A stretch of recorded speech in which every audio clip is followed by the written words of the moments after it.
Open quote.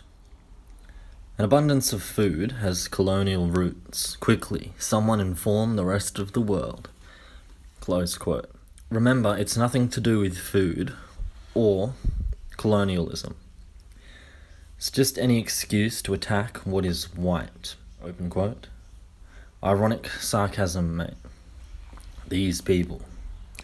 Close quote. Instead of just leaving it at that snarky kind of ridicule or mockery of anti-whitism, I pointed it out and said, remember, okay, it's nothing to do with these things that you're mocking.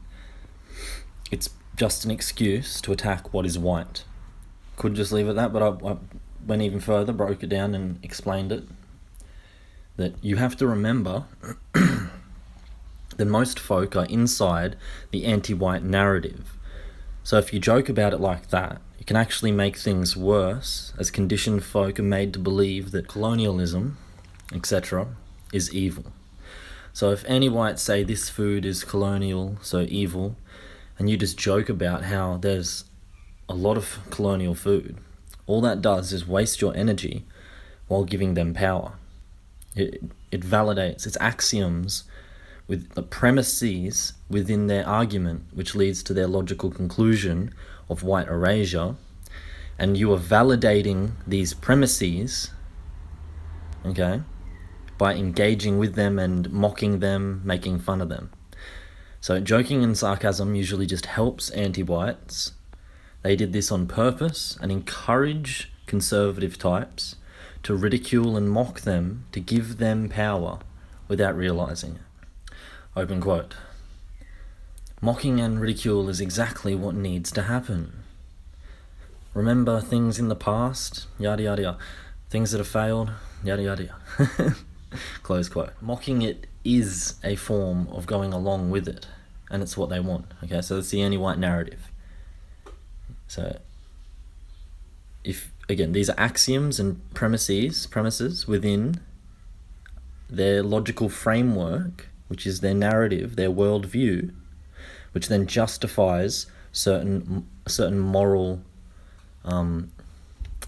landscape.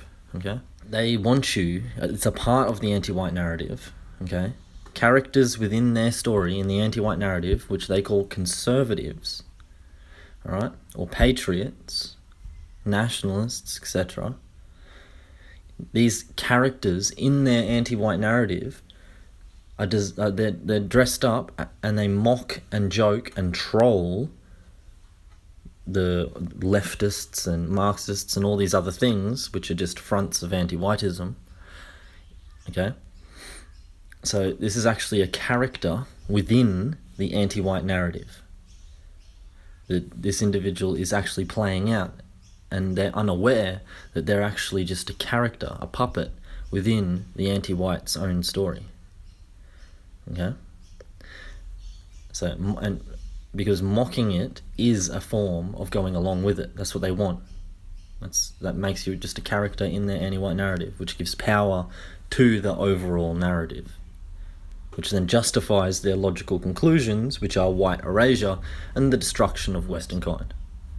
Yeah, because they have conditioned us to think that mocking them works, when really it just gives them more power. The only thing that works is not being in their narrative. If you mock their narrative, you have to be in it, right where they want you to be, giving them all your power. You have to be outside of their narrative and inside our white positive narrative to have any power and be of any use.